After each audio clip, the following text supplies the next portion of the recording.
Listeners in business, especially in a world which is, it's safe to say it's obsessed with metrics, milestones, and market share, we often forget that we too are ecosystems.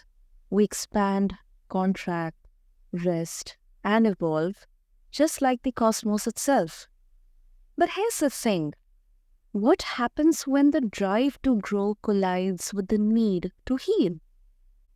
Today, on this episode of the Cosmic Confluence podcast with your host Sana, I have a guest who knows that crossroads deeply.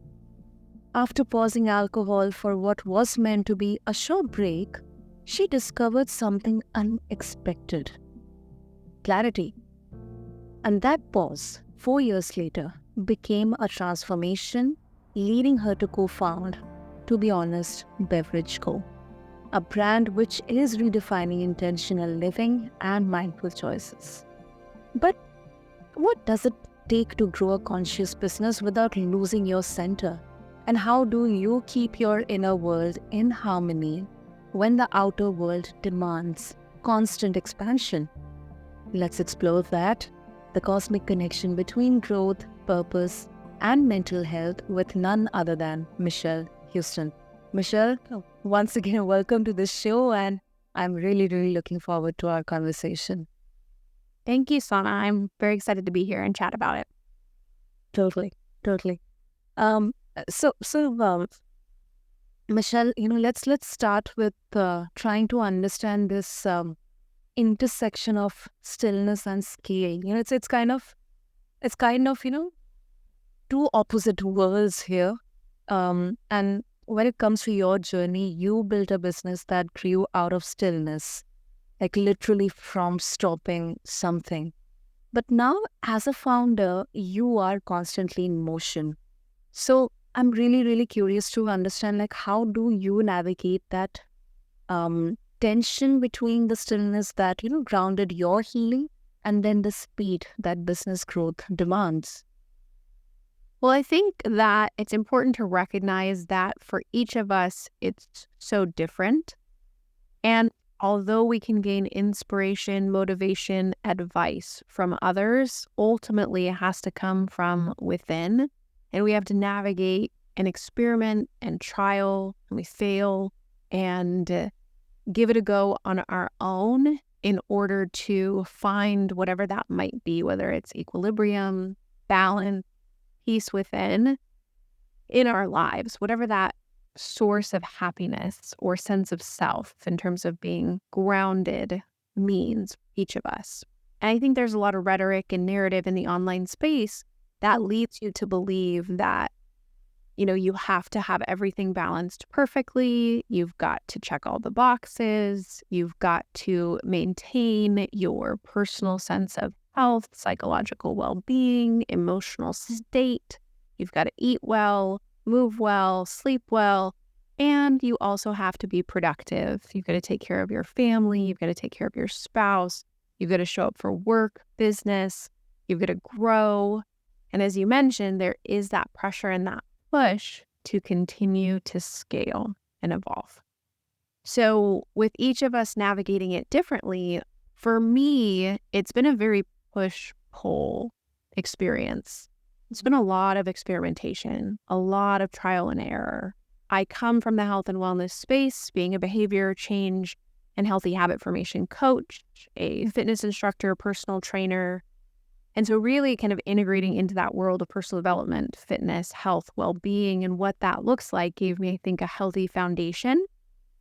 But one of the things I learned along the way is that, the simple idiom, less is more, is so true. And it's really important when it comes to this.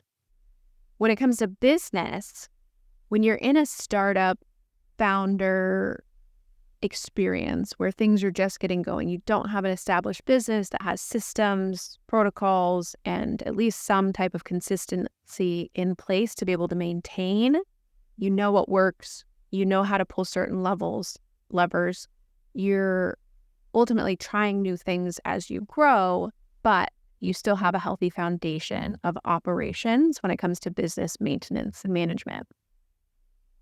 I'm at the place in the founding stage, in the startup space of trial and experimentation and testing things out. We don't know what works for us. We are still trying to figure out content strategy. We're still figuring out paid media.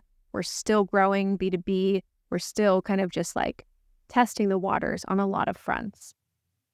And with that, internally, you can feel like you're in this constant state of chasing. Yeah. There are so many channels. There are so many opportunities. There's so many contractors, agencies, vendors, partners, opportunities are abound. And when you're in this phase, you can be presented with a lot of opportunity, but you're not sure which direction to go, what to choose.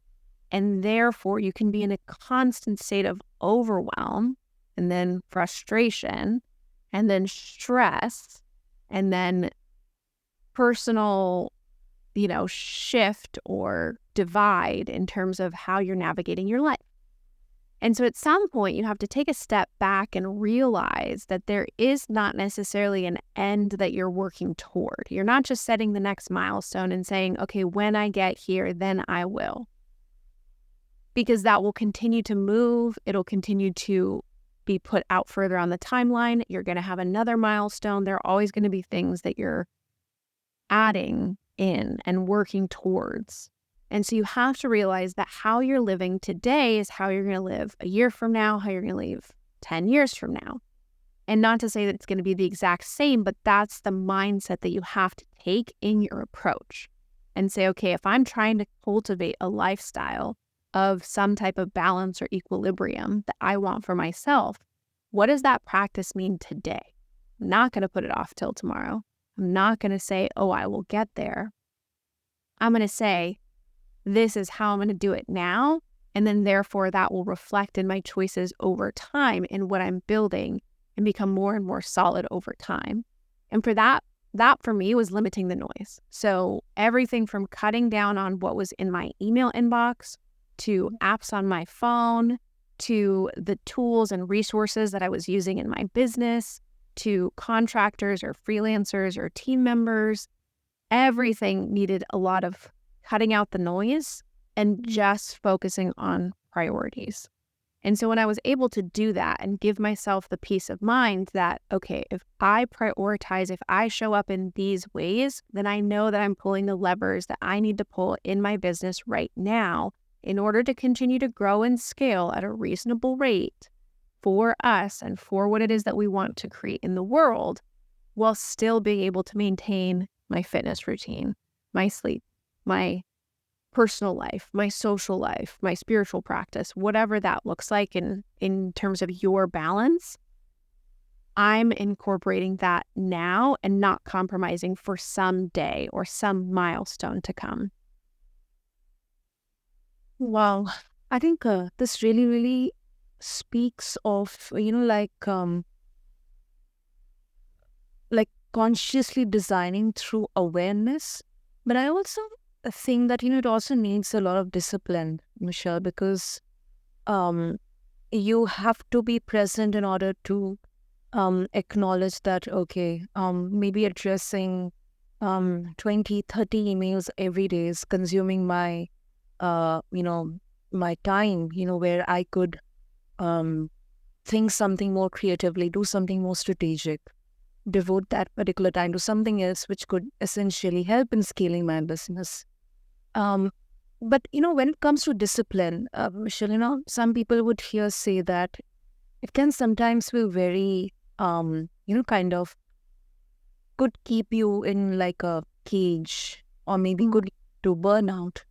So how do you balance that out? I mean, not only with fitness or maybe, self-care, but it's like, how do you get yourself into that flow, where you are like free, happy in yourself?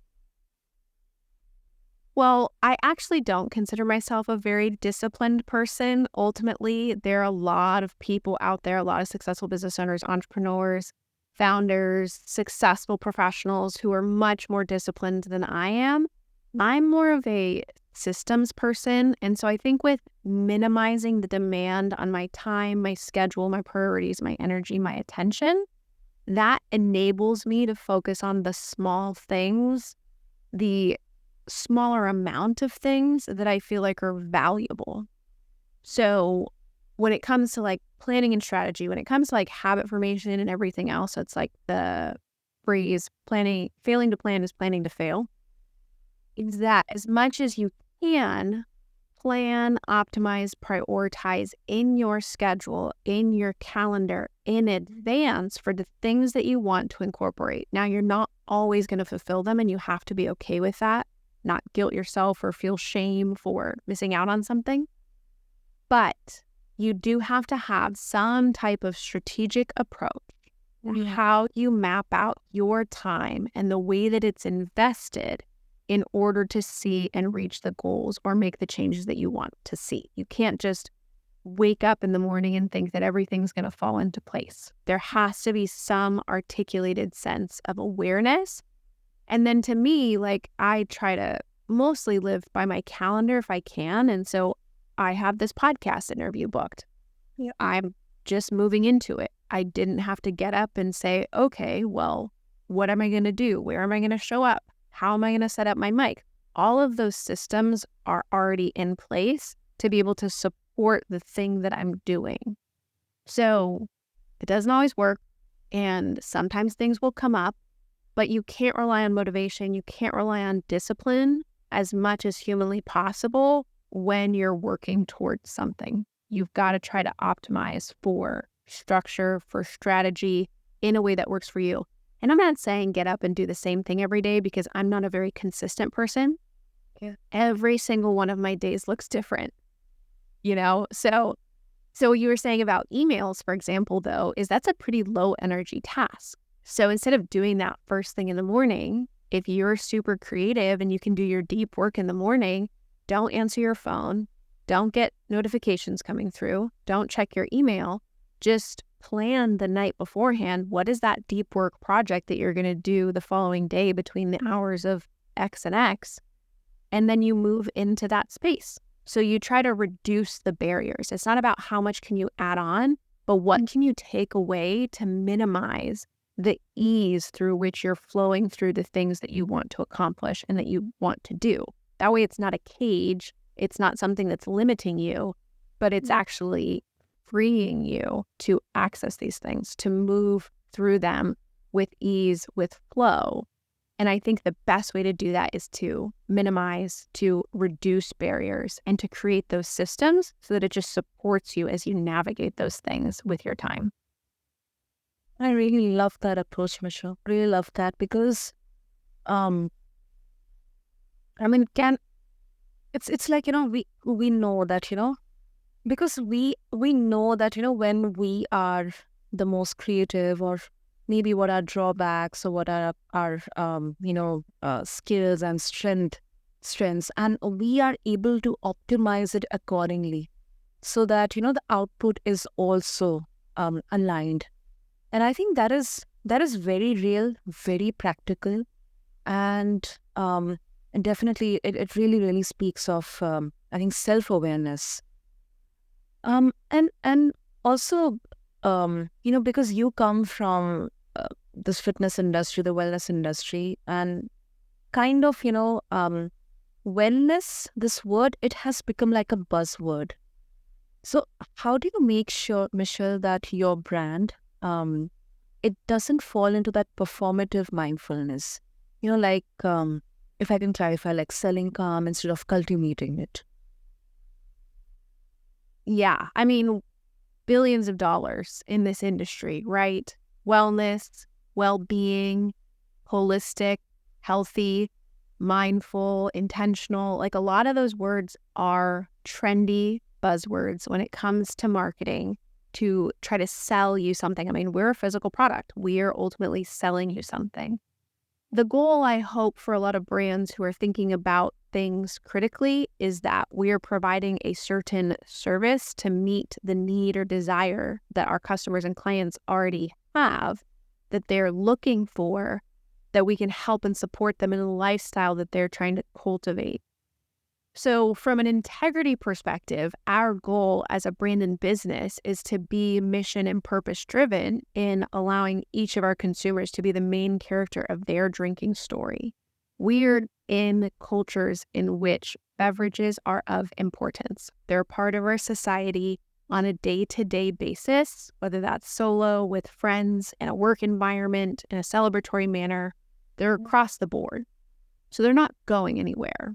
But what we're trying to do is shift the culture to be more inclusive, to have non-alcoholic alternatives that offer you some type of functional or kind of health-based benefit to the experience of drinking. And so our ultimate goal is intentionality, mindfulness with consumption, and integrative inclusivity when it comes to drinking, as well as dominoing into the rest of your life. And, as opposed to what I would say is more commercialized aspect of health and wellness, because it has become that, right, is you have to think about how much am I adding in? I think it's similar to the theme and the topic that we've discussed so far in terms of the less is more strategy. When you look at things like red light therapy, cryotherapy, cold plunge, certain levels of fitness activity, you see like vibration plates, you've got all these different types of masks, you got different skincare, topical things, you've got all kinds of supplementation, you've got lots of powders on the market, you have so many things across the board that are marketed as wellness, healthy lifestyle, self-care. And ultimately, I feel like if it's something that you see as a consumer that is not necessary or a part of integrated into your lifestyle already that you're additionally looking for something for, that if it feels superfluous, it's probably in that category of wellness as a trend marketed to you in a way that is meant to sell a product. It's not to say that it wouldn't be effective. It's not to say that it might not be good for you. But if you're at a place where you feel like you're just adding on, that's when I feel like we've translated into the world of more harm than good, because we're looking to find something outside of your basic practices. Like all of your pillars of health and wellness should ultimately be natural, almost free, or at least, affordable from like a Whole Foods perspective, right? Yeah, right. If you're eating Whole Foods, especially if you're sourcing local or anything else, compared to your processed goods, it's actually quite comparable or affordable in comparison, right? If you need to get sun exposure, it's going outside, like getting that in your eyeballs, helping with your circadian rhythm. Sleep, you do on your own. There are different practices that lead up into healthy sleep that you can utilize, leverage, do, or at least minimize, right? Like screens are an issue. So not using screens. Again, you're reducing, you're minimizing. Movement, you can go walking.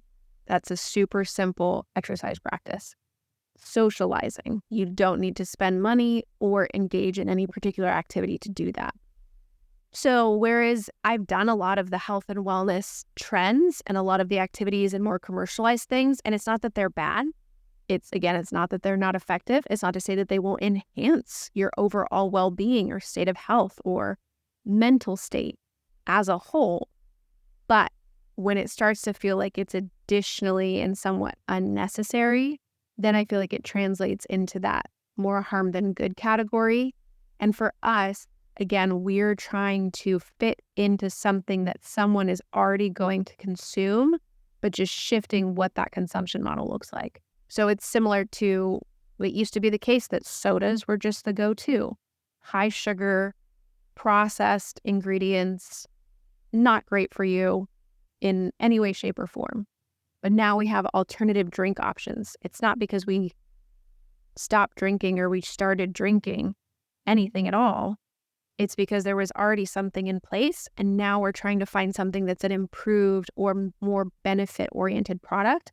And that's where I feel like our product specifically fits into the wellness category. And then, of course, taking it above and beyond is feeding into that intentional lifestyle, the mindful choice, the sense of self-awareness that comes with it.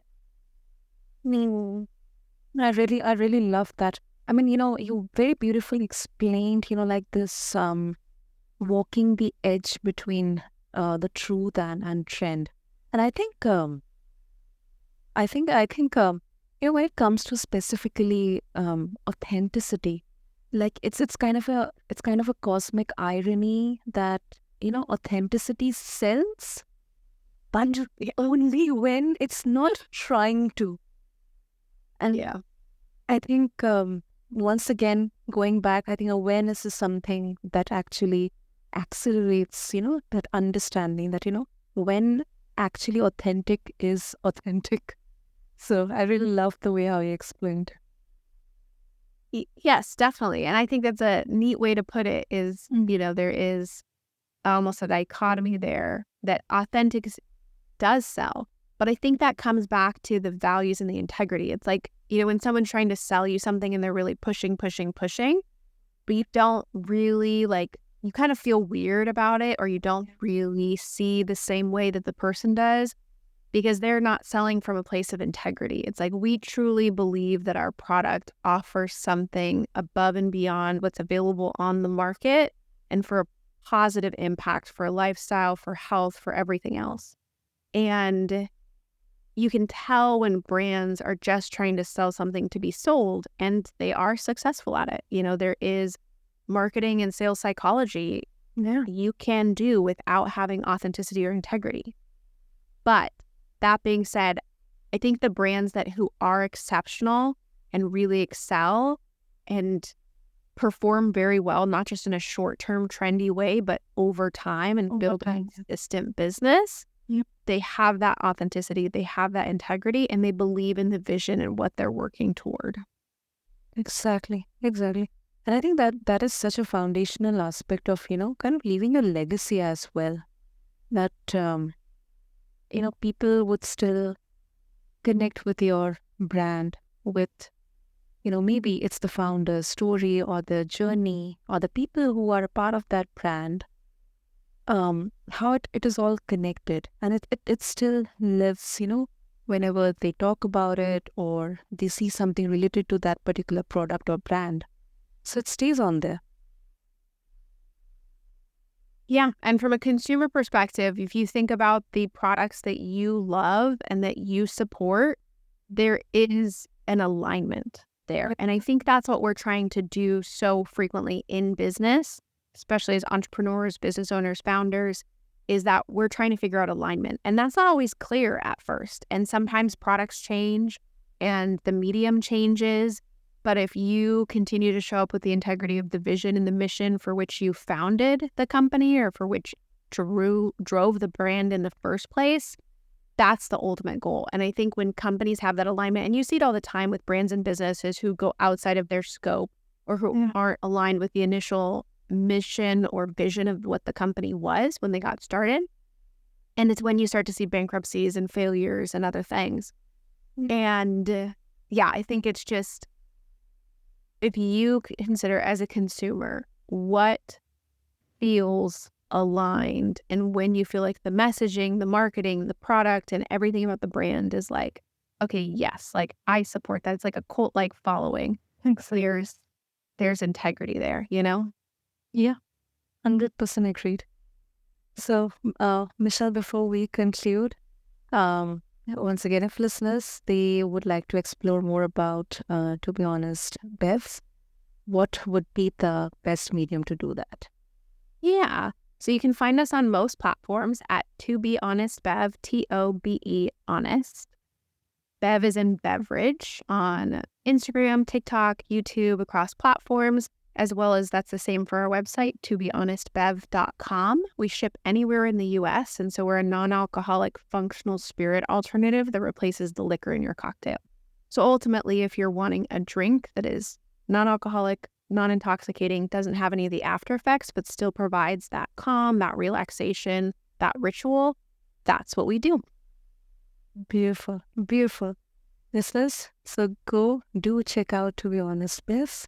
I'll have all the handles, the links, the details in the show notes for all of you. So just refer to them along with this episode on whichever platform you listen to your podcast to. And I think what I am taking away from today's conversation with Miss Michelle is, listeners, that growth, whether it's cosmic or corporate, it doesn't have to cost you peace. It can actually deepen it.